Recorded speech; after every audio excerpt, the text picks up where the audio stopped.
Thank you for joining the webinar today. This is a webinar called Recent Changes to Federal Guidelines and What You Need to Know. On the technical side, there is a sidebar to your right, and there's a chat window that you can open up and you can ask questions through the chat. And that's how you can communicate with the attorneys today. There's a housekeeping slide here where it's just a disclaimer to let you know that just viewing this webinar does not establish an attorney-client relationship with Holland & Hart or any other presenters. And then after the webinar, all attendees will receive an email with details for obtaining professional development credits, including CLE. You'll receive a PDF copy of the slides. You'll also receive a link to the recording of the webinar and any materials referenced or requested during the presentation if needed. So with that, I'll go ahead and hand it off to Dora. Good afternoon, everyone. Thank you for coming. My colleagues and I are thrilled to be here with you. I just want to introduce everyone. My name is Dora Lane. I'm here co-presenting today with Brad Cave, Adam Bucca, and Stephen Ehart. All of us are attorneys at the employment group of Holland & Hart. Gosh, Brad and I have practiced together for probably over 15 years now, not to date myself or anything. And Adam and Stephen very recently joined us after having practiced in California at various employment law firms. They bring a wealth of experience. We're thrilled to have them. So you will be hearing from all four of us today, and we may jump into each other's sort of segment of the presentation if any further clarifications are needed or thoughts arise. So without any further delay, let's jump into it because we have a lot of ground to cover today. The first topic that we have to cover today is pregnancy accommodation requirements under the new EEOC regulations. As some of you may know, the Pregnant Worker Fairness Act was passed. It's probably the most significant piece of employment legislation that I've seen over the last 2-3 years.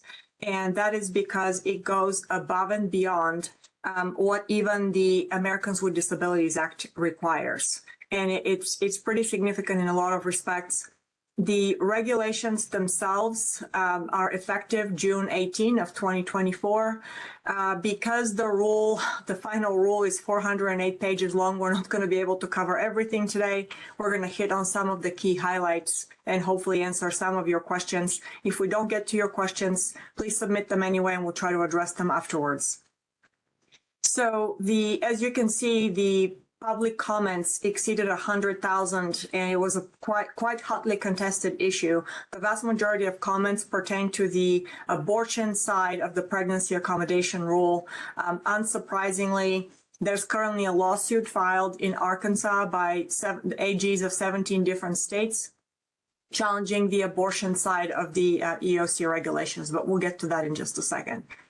Please don't forget that this is a federal legislation, but many states already contain their own pregnancy accommodation, non-discrimination, non-retaliation requirements. For example, Nevada and California have had those for years. Federal is just catching up to those states and other states. So please remember that employees are entitled to the law, whether it's state or federal, that gives them the highest benefit and highest protection. So you don't stop at one statute. You have to analyze everything that can possibly apply. Who's a covered employer? In the private employer context, if you're covered by Title VII, you will be covered by these regulations and the statute as well. And what that means is whether you have had 15 or more employees for at least 20 weeks in the current or preceding year, and you do work that affects interstate commerce. One of the most significant parts of the EEOC regulations and the statute is how broad the covered conditions span. It's not just pregnancy, it's current, past, and future, meaning contemplated pregnancy. The lactation, use of birth control, menstruation, migraines, pregnancy-related condition that may be short in duration, things like morning sickness, depression, miscarriage, stillbirth, having to deal with loss of pregnancy. It's almost anything that has any remote tie to pregnancy is going to be deemed a pregnancy-related condition. The EEOC has made it clear that they don't expect employers to pay for an abortion. They also don't prohibit it. So if your health benefit plan pays for that and you're in one of those states where that's not going to be a problem, you are, of course, free to do it or not to do it. Simply, this regulation doesn't require you to refrain from paying or require you to pay. You're also not required to give paid time off for abortions. That's not something that is required as well. Another important piece is that you cannot consider ameliorative measures in deciding whether or not you're going to provide a reasonable accommodation. So to give you an example off the top of my head, if you have an employee, let's say, who has back pain because of pregnancy, but that employee's back pain could be mitigated or significant or eliminated by the employee taking ibuprofen or wearing better shoes or whatever, you don't get to require that. You have to engage with them in the same manner as if there's no such mitigating measures or ameliorative measures in existence. You are required as an employer to provide accommodations for known limitations that are related to pregnancy. So that is quite a loaded term. The condition that creates the limitation does not need to meet the definition of disability under the ADA. So it could be something that falls short of that requirement and still satisfy the pregnancy EEOC regulations requirements. Known means that the employee or someone representing the employee has communicated the limitation to the employer. The employer in this instance means a lot of things. It could mean the employee's supervisor or another supervisor or a manager or someone who's designated by policy as a reporting channel for accommodations. It does not, or HR, of course. It does not have to be the employee's own supervisor. You don't get to require that. And the EEOC in their interpretative guidance said, you don't get to deny the accommodation because they sought it from the quote unquote wrong supervisor. So pretty broad term in terms of who is the supervisor that can be notified. Obviously, coworkers without supervisory authority are not going to meet that definition. So talking to their friend and coworker at lunch about being pregnant does not mean that's notice to the employer if the coworker is not in one of those roles that we just discussed. So what is a limitation? Limitation can be something that could be modest, minor, and or episodic. So it could be, a limitation could also be an issue related to maintaining the employee's health or the health of the pregnancy. So if they need to go and attend appointments, they get time off for that. If some consultations or therapy or whatever is needed, that also falls under this category. Another way to meet the limitation definition is a situation that involves an employee seeking health care related to the pregnancy, childbirth, or related medical condition itself. So if you can take one thing from today is please realize the definition of covered conditions and limitations are very, very broad. And if there's any doubt at all, it's going to be interpreted in favor of the employee. So your focus really should be, can I accommodate? How can I accommodate? Not so much, gee, are they qualified to get the accommodation based on whatever their condition is? A couple of side things to think about. The condition has to be one of the employee. So you have no duty to accommodate a non-employee even under these regulations. So let's say your employee is stressed out because their spouse is having a difficult pregnancy. That is not going to be deemed to be a condition related to pregnancy of the employee because it's a third party. So, this is similar to the ADA. At least in that respect, there's not a ton of difference there. Related to, affected by, or arising out of, it does not require some type of heightened causation. It doesn't have to be the sole cause, the original, substantial. Again, so long as there's some tie between the need for an accommodation and the medical condition that's related to pregnancy, that is going to be enough to trigger your accommodation obligations. So here's a difference between the ADA in a significant way. So under the Americans with Disabilities Act is, as you may recall, someone is a qualified individual with a disability if they are able to perform the essential job functions with or without a reasonable accommodation. So the pregnancy regulations retain that part of the definition, but add another one.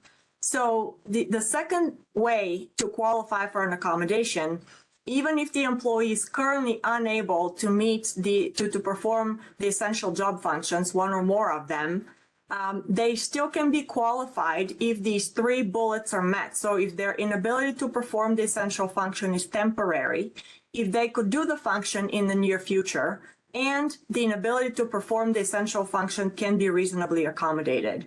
So with respect to pregnancy, the near future is presumed to mean generally about 40 weeks, but the EEOC says you still have to look at it on a case-by-case basis. In other words, maybe the employee cannot do it right now, but they can do it after they deliver because typically pregnancies are short-term conditions.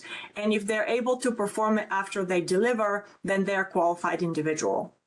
So this is very different from what the ADA requires. The hard part is near future is not defined with respect to childbirth or related medical conditions. So we don't know what near future means when it comes to something other than current pregnancy. So what are possible reasonable accommodations? Again, quite broad. Frequent breaks, sitting, standing, schedule changes, remote work, modification of facilities, job restructuring. I want to talk to you about one part, and that's the part where temporarily suspending one or more essential functions can be considered a reasonable accommodation. That is a huge difference from the ADA, which does not require that an employee be excused from performing an essential job function. Under the ADA, elimination of a non-essential job function, also known as job restructuring, is a reasonable accommodation, but the pregnancy regulations take that a step further by saying you may have to temporarily suspend one or more essential job functions to accommodate a pregnant employee. Similar to ADA, you may also be required to adjust or modify your policies or examinations. Oh, sorry, one thing I meant to say is that it does not only apply to employees, it also applies to applicants. So it's similar to Title VII in that regard. So the interesting part is the EEOC and the regulations provided examples of accommodations that would be deemed reasonable virtually in all cases. And there are four of them, things such as letting the employee keep or carry water around their workstation and drink as needed, allowing the employee to go and take more restroom breaks. If the employee is sitting or standing, allow them to do either as needed as well, and allowing the employee to take breaks to eat and drink. If you get a request for one of these types of accommodations, it will be extremely difficult to show why they're not reasonable. The other accommodation piece that the EEOC discussed is lactation accommodations. They've adopted in many respects what California already requires by way of lactation accommodation. So not only do you have to provide a room that is, or an area that is private and clean, but the area has to be in reasonable proximity to the employee's typical work area. It cannot be a bathroom. It has to be shielded from view, obviously.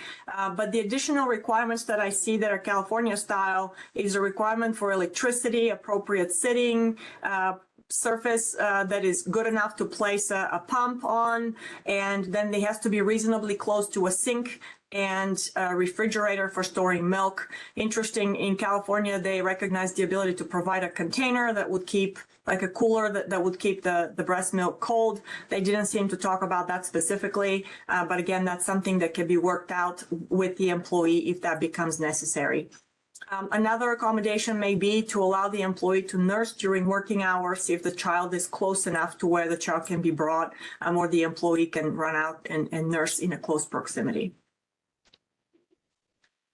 There was a question at one point in time posed about what documentation is required with respect to an accommodation under the pregnancy regulation. So just to be clear, an employer is not required to demand documentation. You may, but you don't have to. So you may choose to grant the accommodation without any further ado. And the regulations frame it in a way that's different from the ADA with respect to documentation. So the regulations say that you can require it if it's reasonable, and the documentation that you can require must also be reasonable. Well, what is that exactly?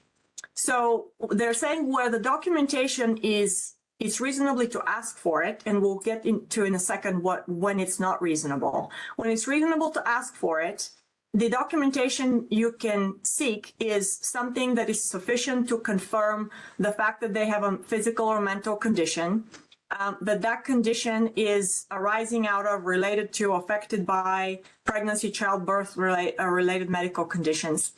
And the documentation also has to describe what the employee's needs are by way of adjustment at work or their workplace or something like that. So fairly minimal is what you're allowed to ask for. Now, in terms of examples of when documentation is not reasonable to ask for, is the identified reasonable accommodations that we talked about before, where the employee should be allowed to keep water, clothes, take more breaks, those kinds of things. Because these are already recognized as reasonable accommodations, that's not likely to allow you to require documentation for something like this. So when the condition and the need for an adjustment is obvious, you're not allowed to ask for documentation. The other one was when you already know, you have enough information about the condition and need for adjustment. It's unclear to me exactly what that means and how you should know, but that's something that the EEOC wants you to consider. We already talked about the virtually always reasonable accommodation. So in those circumstances, please don't ask for documentation, just grant it and move on. Of course, because you're not allowed to discriminate against employees who are pregnant or have related conditions, if you require documentation of those employees, in situations where you would otherwise grant the accommodation without documentation to other non-pregnant employees, that would be a problem. So if you normally granted without need for documentation, don't ask for it from the pregnant employees either.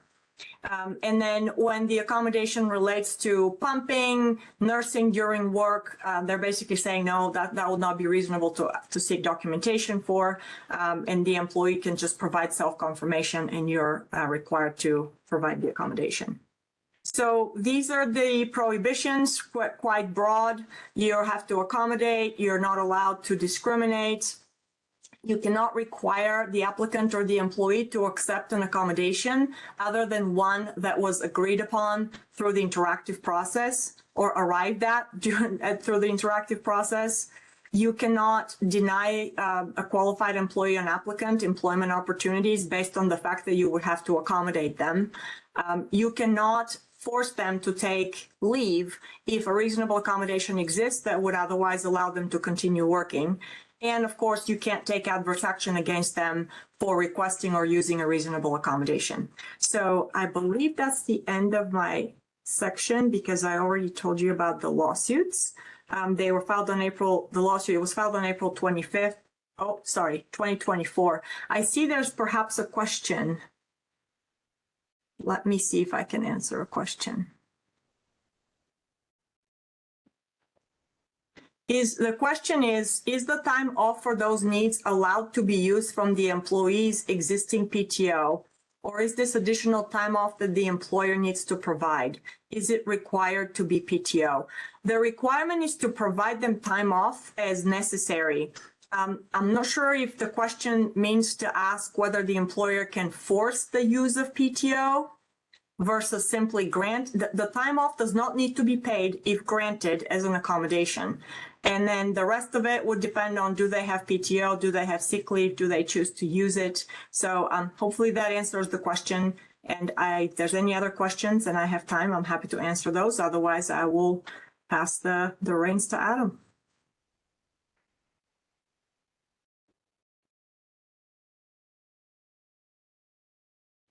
Okay, Adam, I think it's your. Hi, my name is Adam Buka. I recently joined the firm, as Dora mentioned, about a week and a half ago, but I'm privileged enough to be able to present to you today about a few changes that have happened in the EEOC guidance for sexual harassment. Additionally, it's important to mention I've practiced in California for several years, and I just joined it here in Utah. So for the first time in 30 years, the EEOC finally updated its guidance on sexual harassment. It comes after several legal battles and social cultural changes, particularly in terms of you guys. Can you guys hear me?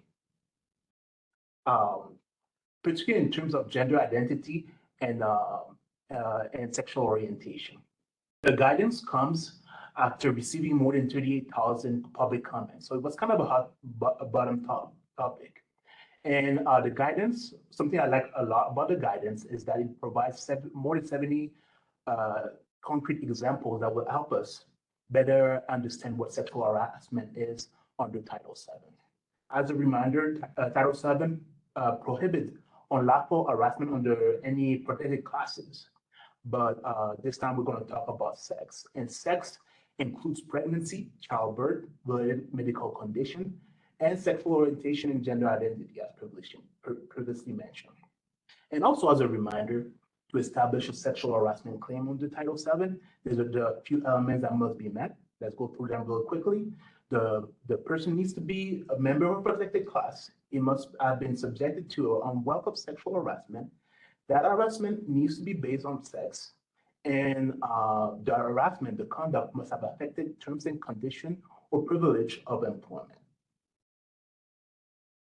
There's several types of conduct that can constitute sexual harassment. One of the most known is conduct of a sexualized nature.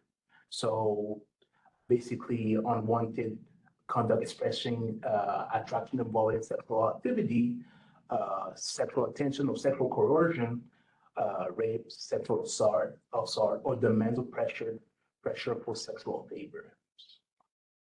There's also conduct that is not of a sexual nature, such as sex-based epithets, which is kind of nicknames, demeaning nickname based on sex, or sexist comments, such as, "Oh, women do not belong there. It's a man's job," or facially sex-neutral offensive conduct motivated by sex, such as bullying directed only to one sex. As previously mentioned, the EEOC provided good example that would help us better understand what sexual harassment is. So, for instance, let's talk about John. John is an employee in a supermarket in the bakery department. Unfortunately, his coworker, let's call him Joe, likes to make a lot of jokes of sexualized manner. He likes to rub against him in a sexualized fashion, and he likes to display dolls made from dough in a sexual compromised position. Unfortunately, this is sexual harassment. Another example is Aiko. Aiko's a female construction worker in a road crew. And unfortunately, in this example, the culprit is a supervisor. A supervisor likes to use a lot of sex-based epithets such as sandwich maker, dishwasher, or baby. And also frequently says that participation in for women in the construction industry shouldn't be a thing. It's a man's job. Then we have Ferguson. Ferguson works in a cabinet manufacturer facility, and recently came back from a short leave for vasectomy. Unfortunately, his coworker like to make a lot of fun of him.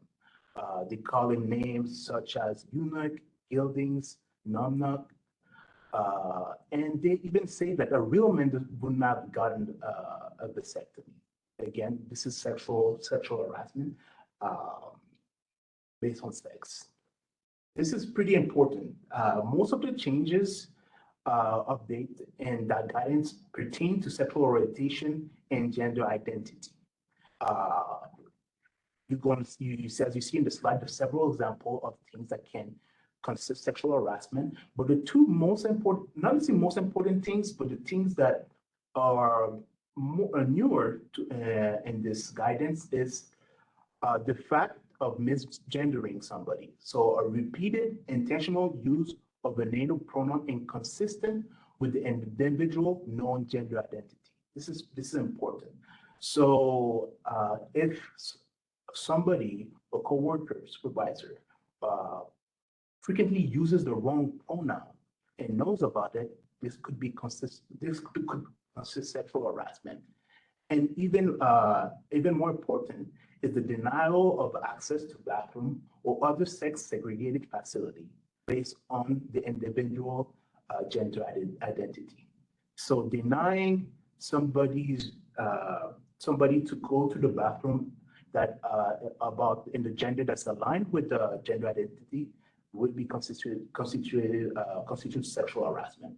And again, things that are included are epithet regarding sexual orientation, like FAGGOTS or DYKE, or physical assault due to sexual orientation or gender identity, or outing. So basically, disclosing someone's sexual orientation or gender identity without their permission.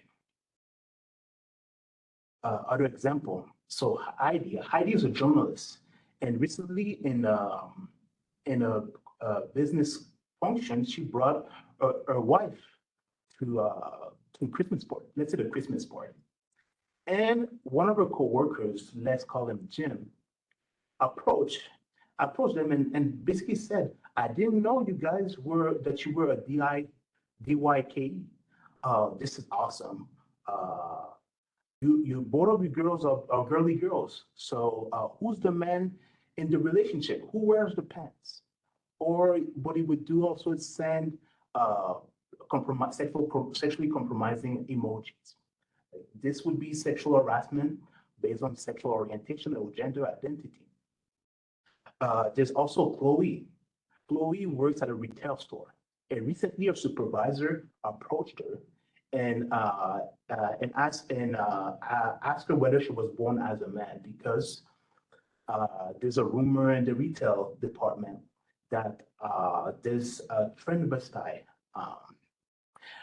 Basically, what happened is that Chloe confessed in private to her supervisor that she was born as a man, and unfortunately, the conduct of her supervisor changed. She basically was prohibited from wearing. She asked him to wear pants. The supervisor also made a lot of inappropriate jokes. So this again would be sexual harassment based on gender identity. Then the sex stereotyping. That is basically harassment based on a protected characteristic in this context, which would be sex, based on social and cultural expectation. So, for instance, assumption based on gender roles, suitability for leadership, gender roles, weight and body types, or the expression of sexual orientation or gender identity, or even being a survivor of gender violence. Let's talk about two examples. Eric. Eric is an iron worker, and the supervisor perceives him as too feminine. So he makes a lot of jokes about Eric. Instead of calling him Eric, he calls him Erica. He rubs up against him in a sexualized manner and makes fun of his mannerism. That would be sexual harassment based on sex. An example of sex stereotyping. Another example, which I thought was pretty sad, was Maria. Maria is a domestic violence survivor.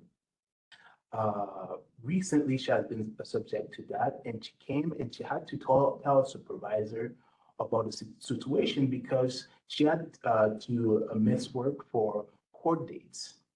Unfortunately, the supervisor told her in response that he didn't want her to bring her grandma to work. that if women really acted right in the relationship, well, that there wouldn't be no domestic violence, or basically saying that everything is domestic violence these days. As you can imagine, that was really difficult for Maria. And again, that was an example of sexual harassment based on sex, an example of sex stereotype. Something that's pretty interesting is the fact that members of the same protected class can be sexual harasser. This is called intra-harassment based on sex. So the example provided is Dara and Sloan. They are lab technicians, and they have a co-worker called Rose. Rose holds on to stereotypes in terms of gender roles. And Rose, for instance, Dara works a lot, and she has 3 kids. And Rose consistently tells Dara if she shouldn't be home with the kids, that the kids are suffering because she's not there. Or Sloan. Sloan decided not to have kids, and Rose consistently asked her, like, when are you gonna have kids? It's that you decided to put your career over having kids. This is really sad. Those type of comments and behavior consist sexual harassment. Okay, I think I'm done. Is there any questions? Thank you, Adam. Just to clarify my point, this is EEOC guidance. It's not regulation. Is that correct? Yes, yes. Okay. I think that's important because now we're going to talk about something that is a regulation, which is kind of a different animal. We're going to talk now about the Fair Trade Commission's regulation against non-compete agreements. So first of all, let's talk about the Federal Trade Commission for a minute. Some of you are scratching your heads going, I've been in HR, I've been an employer for a very long time. I've never heard of the Federal Trade Commission. And that would be perfectly reasonable because until this rule came out, the Federal Trade Commission had not been very active at all in the area of employment or employment terms and conditions. So this is one of the first efforts of the Federal Trade Commission to dip their toe into the employment relationship between employers and employees. What is the FTC? Well, they're a federal commission. They're not really an agency. They're not a department of the federal government. They're a commission that is supposedly independent, but part of the federal government, but a part of the executive branch. They are supposed to pursue consumer protection and unfair competition issues, including things like antitrust violations when a company in a marketplace controls the market or monopolizes the market. They're made up of 5 commissioners. The commission includes 5 commissioners. No more than 3 can be from the same party. And right now, 3 of the commissioners were appointed by Democrats, and the Biden administration appointed the 3 that make up the majority. The chair, Lena Khan, has been very aggressive in her enforcement stance. Her public bio on the FTC website indicates that she is focused on exercising the full suite of the FTC's statutory authorities. So when you hear a non-elected federal bureaucrat say that, you know it's something you should pay attention to because somebody is going to be on the receiving end of that exercising of the full suite of the statutory authorities. And in this case, it happens to be employers who rely on non-compete to protect their competitive advantage in the workplace. So what does this rule say? A little bit of background, first of all. The FTC announced the final rule on April 23rd. It was published in the Federal Register on May 7th, and that date's important for the effective date of the rule. The rule has been coming for a while. They published a notice of proposed rulemaking in January of 2023. So we've known that this rule was coming for over a year, but nevertheless, it's obviously made a huge splash in the employment law world since the final rule was published a couple of weeks ago. What are we talking about? The basics. Well, so the rule declares that it shall be an unfair method of competition to enter into or attempt to enter into a non-compete clause with any worker, to enforce or attempt to enforce a non-compete clause against any worker, or to represent that a worker is subject to a non-compete clause. In other words, you can't enter into one by a contract, you can't enforce one, and you can't tell people that they're subject to one or tell their next employer that they're subject to one. So that will be considered an unfair method of competition. So what is a non-compete clause? What is a non-compete? It is a term and condition of employment, whether it might be in an agreement, in an employment agreement with an employee, or it might be in company policy where you attempt to enforce a covenant not to compete across the entire workforce by policy. Yeah, it doesn't really matter how it is presented in the company, either by agreement or by policy. That is considered to be within the definition of a non-compete. It is a term that prohibits, penalizes, or functions to prevent a worker from seeking or accepting any work after their employment with the current employer ceases, or it prohibits, penalizes, or functions to prevent a worker from operating any business after employment ceases. So this is all future looking. The rule says that if by any means you're attempting to prohibit, penalize, or function or prevent a worker from taking another job with any employer or with operating any business after they leave your employment, that can be a prohibited non-compete. It's a very broad definition of what a non-compete covers. Who does it cover? Well, it covers anybody, any worker. Any paid or unpaid worker obviously includes an employee. It can include an independent contractor, extern, intern, volunteers, or service providers. Independent contractor is not defined in the regulation, and the commentary that the FTC issued with the regulation suggests that they intend to interpret independent contractor very broadly.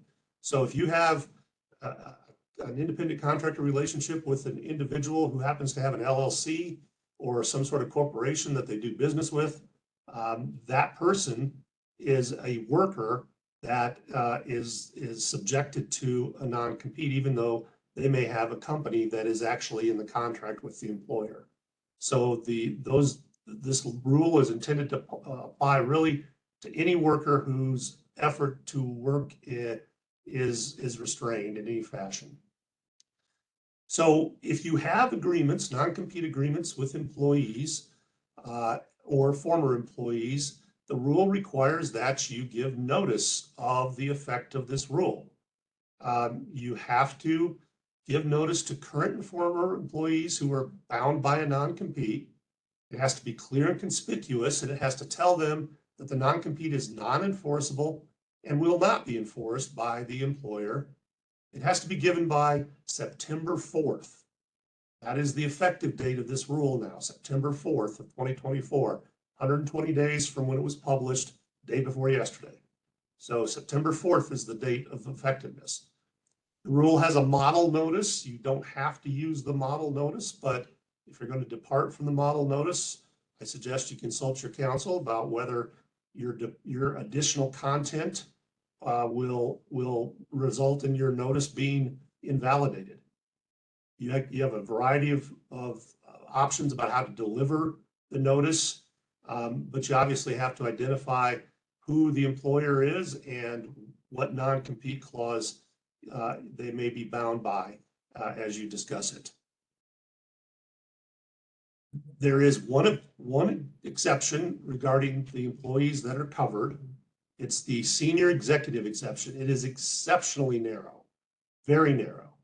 If you have a non-compete with an employee, an officer, not just any employee, but an officer who holds a policy-making position, that could be a president, vice president, secretary, treasurer, a principal financial officer, comptroller, principal accounting officer, or someone who performs a corresponding senior level of functions to those kinds of titles, of positions.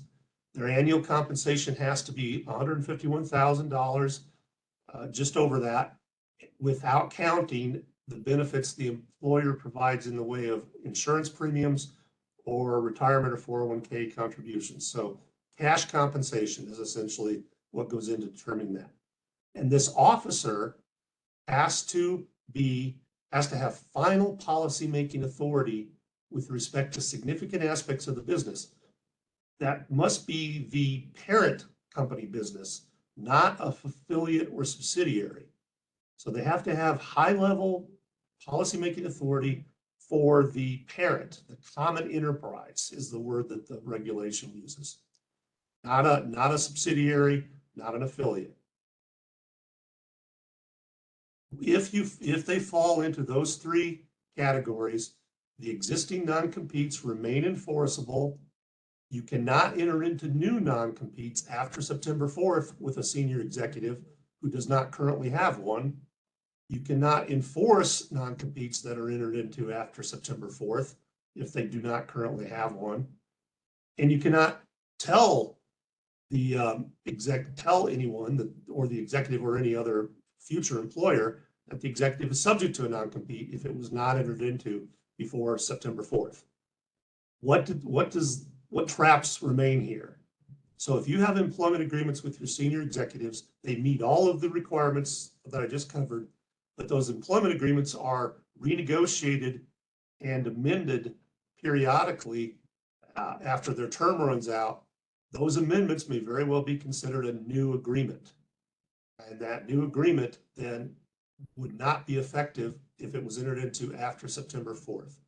So if you have some senior executives that you're concerned about now, between now and September 4th, you need to make sure they meet the definition of senior executive and then get a non-compete in place. And you'll have the enforceability of a post-employment non-compete will be a matter of state law. So you'll need to consult with your counsel to make sure that's right. What entities are covered? Very broad, okay? Very broad. Basically, any legal entity, any natural person, any entity that's within the Federal Trade Commission's jurisdiction, including any entity working or acting under color of authority of state law. The FTC in the commentary said they intend to enforce this rule over any organization that's subject to their jurisdiction. That includes sometimes nonprofit organizations, not every nonprofit, but nonprofits when they exist to serve for-profit members.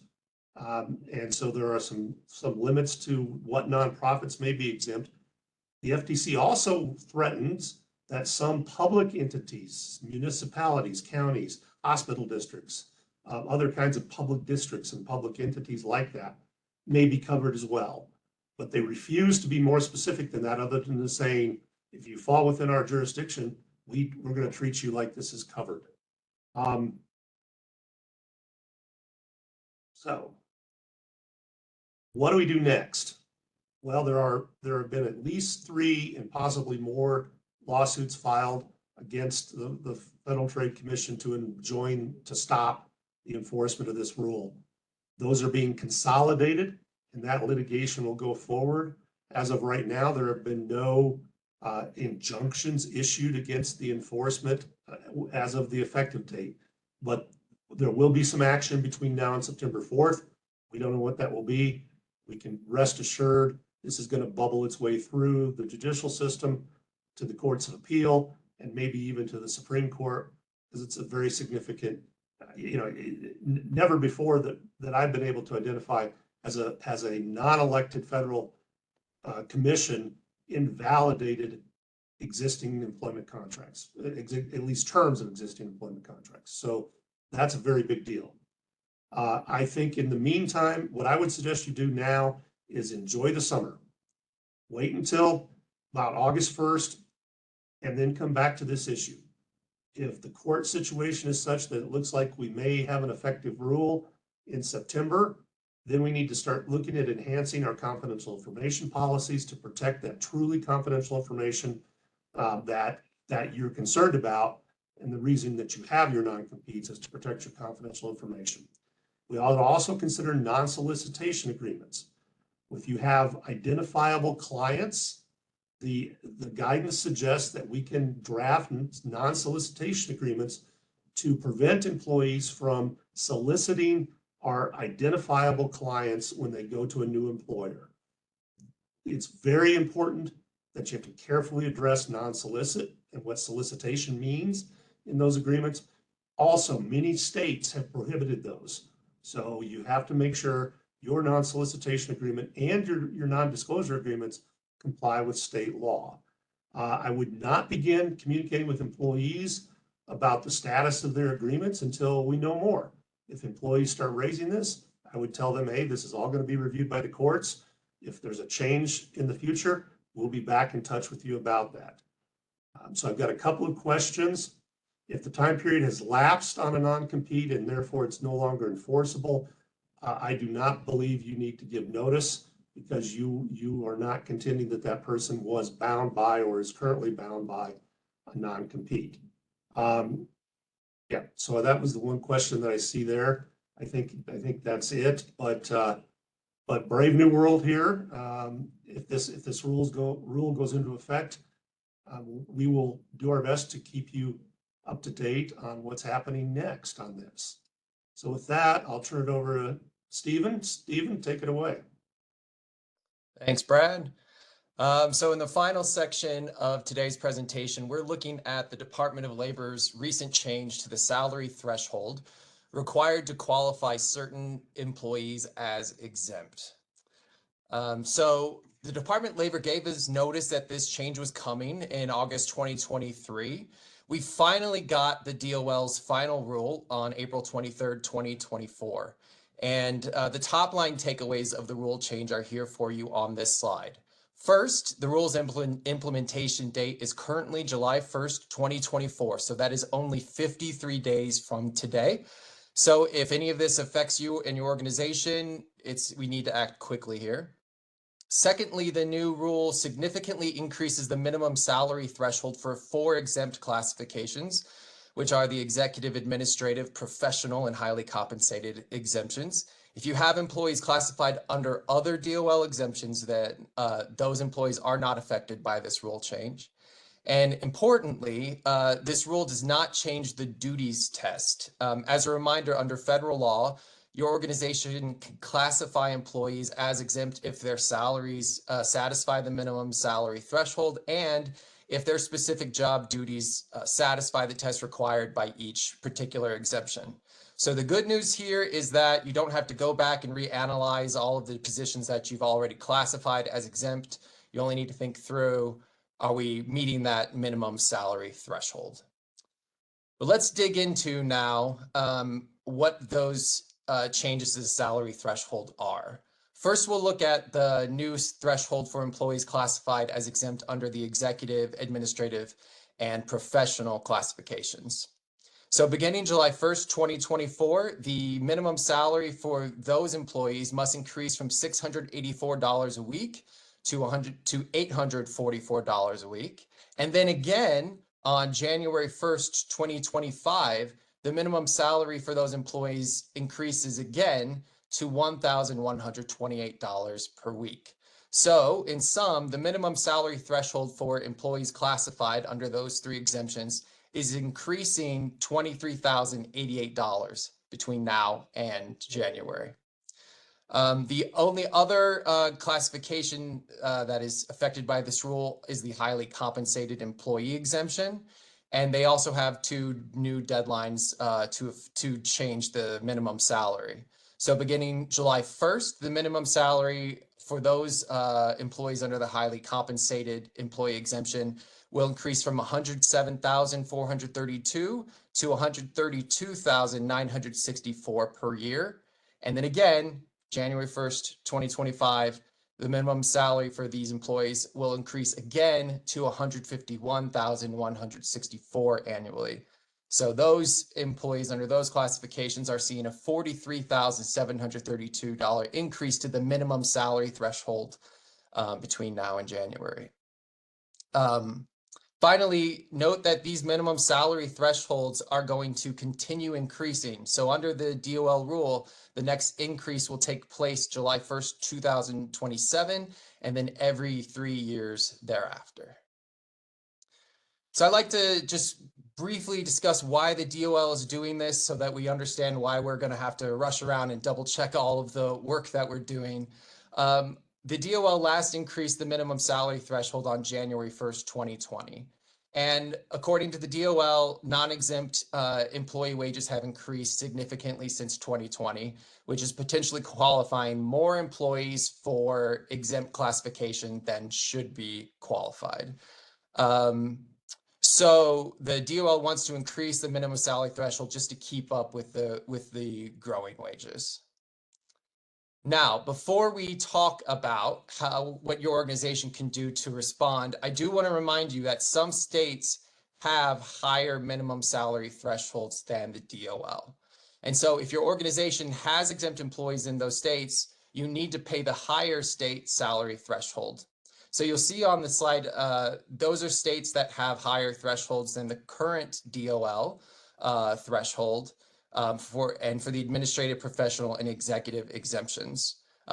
Thankfully, there's not many, but those are what is out there. So if you have exempt employees in Alaska, California, Colorado, New York, or Washington, make sure you're applying the correct minimum salary threshold to your positions.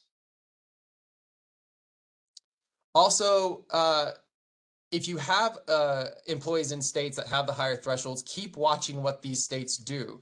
We expect that states like California and Washington will continue to push their salary threshold higher than the DOL. California, their salary threshold is tied to 2 times the California minimum wage. And if you've been aware at all what California is doing, they are aggressively increasing minimum wage in that state. Right now, Washington is also tied to 2 times the minimum wage, but we already have information that it is increasing that threshold to 2.5 times the minimum wage by 2028. So just keep watching what these states are doing. It'll be interesting, especially for a state like Colorado, which is currently set at 55,000. Are they going to think that what the DOL is doing here is sufficient and will be good and they won't want to continue increasing, or are they going to continue increasing on their own? We just have to wait to see how these states respond. All right, so we know what the rule says. Now, what does your organization need to do before July 1st, 2024? In the next month, we recommend that your organization audits any employees that you've classified under the executive, administrative, professional, and highly compensated employee exemptions in states where these new salary thresholds will apply. And you'll want to identify 2 sets of employees. The first set are those whose salaries will be less than the $43,888 annually for the July 1st deadline that's coming up. And then again, you'll want to make sure that you know which employees' salaries will be less than the $58,656 annually by that January 1st, 2025 deadline. And then for those identified employees, determine if your organization can raise those employees' salaries to meet the new thresholds.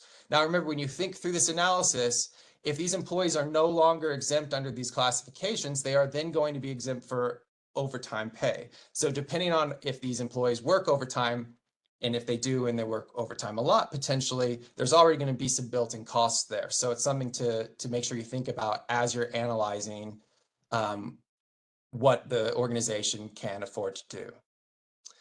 While you're doing this analysis, I know that I said the duties test hasn't changed, but it is a good time and a good excuse to just reevaluate your exempt positions to make sure that they continue meeting the respective duties test.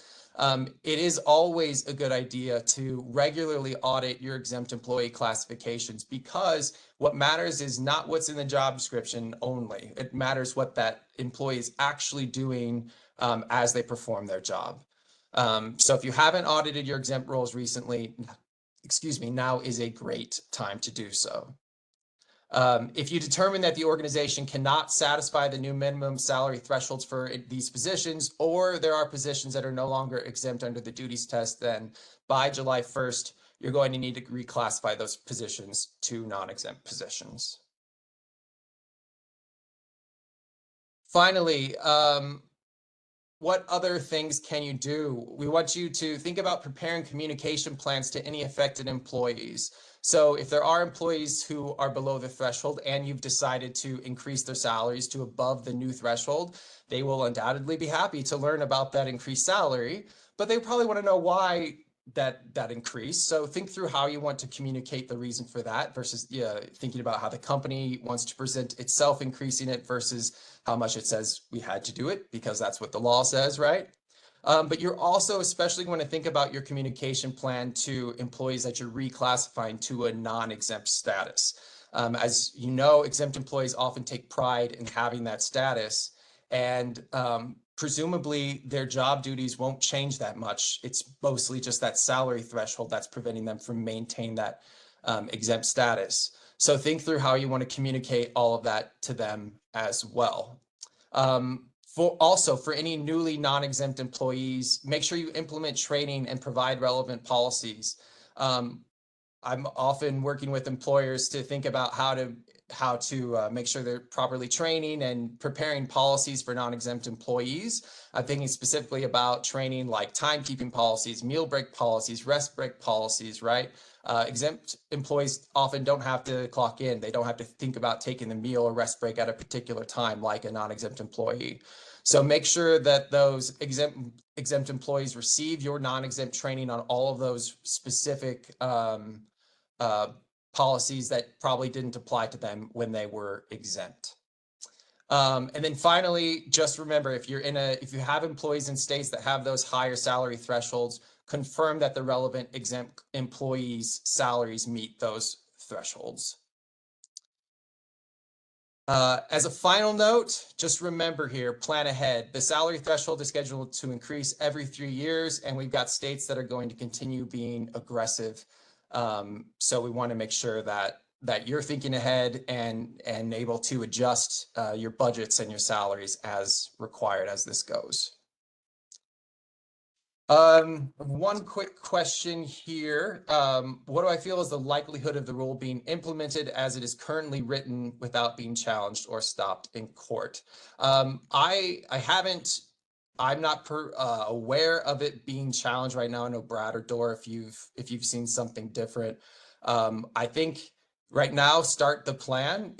Things could always change, right? So pay attention to it, but it isn't that far away. As we said, we're 53 days now. So go ahead, get started on doing the analysis. And if there is something that comes up, then you'll be prepared for it if it doesn't change.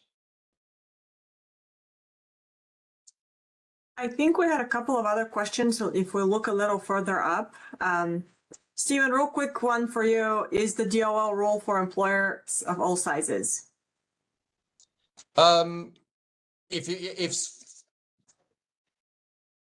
It's for anyone who has those classifications, yes. So if you properly have classified employees under the exempt categories, then it's going to apply to you. Okay. Brad, there were a couple of quick ones on your section. If you want to address those, otherwise I looked them up real fast while Stephen was talking.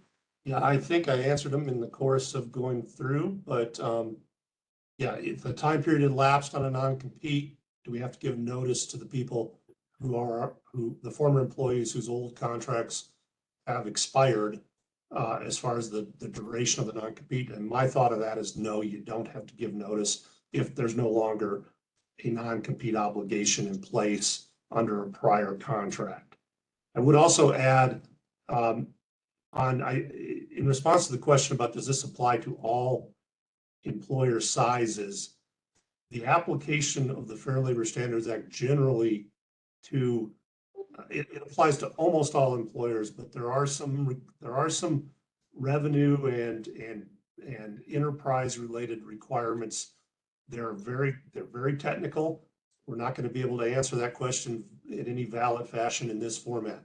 But if you think you're too small and have too little revenue to be covered by the Fair Labor Standards Act, I suggest you consult qualified counsel to answer that question for you, because it is possible, not likely, but possible that some very small organizations who don't do any business in interstate commerce may not be covered by the Fair Labor Standards Act, but I wouldn't hold my breath on that issue. The last question, can you talk further about the highly compensated employee and what that means to the employer? Stephen, can you come back on and just kind of give a really quick overview of the HCA again? Actually, hang on, before he jumps, there were two ones in your section, but let me hit them really quickly. Does the compensation level for the senior executive exemption to the FTC rule include bonus? The answer is it includes non-discretionary bonus. There was another question whether the senior executive exemption has to meet all three criteria. I'm not sure all the three criteria referenced here are, but they have to both meet the payment threshold, the $151,164, and be in a policymaking position. Well, and they have to be in one of those senior officer Right. roles. Right. So, yeah, I would call that three separate requirements, and yes, they have to meet all three of those criteria to fit within that exception. Yeah, so now I'll leave you alone. Steven, your turn. Thank you. And as Brad said, with discussing whether the FLSA would apply based on interstate commerce or the whether a position applies or whether an exemption applies to a position is also very detailed, often very fact-specific analysis. So I can't get into that related to the highly compensated employee exemption, but I can tell you just the general definition, which is provided by the DOL. And that is a highly compensated employee is one who performs office or non-manual work and is paid a total annual compensation, which is what we're talking about today. They are exempt from the FLSA if they customarily and regularly perform at least one of the duties of an exempt executive, administrative, or professional employee. So it's essentially, do they qualify for one of the lower administrative, executive, or professional exemptions? But because you're paying them a higher salary, they're not going to make you do all of them, right? It's supposed to make it a little easier to exempt your higher paid employees. But if you do have any questions about whether your employees qualify for any of these exemptions, especially when you're applying the job duties test, it's an intensive process. And if you aren't sure about any of them, we do recommend reaching out to counsel to help you with that process.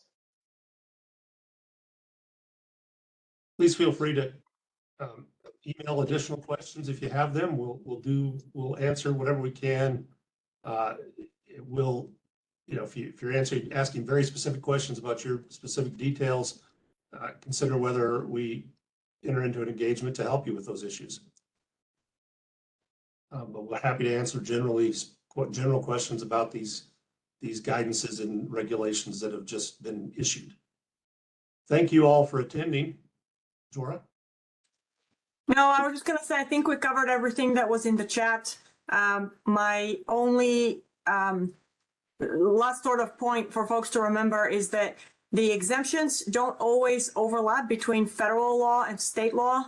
And you may very easily have a situation where Stephen encouraged you to look at the duties, and please recognize that the duties under federal may meet the exemption, but not under state law or vice versa. So if you truly want to have an exempt employee, you need to make sure you comply with both state and federal exemptions.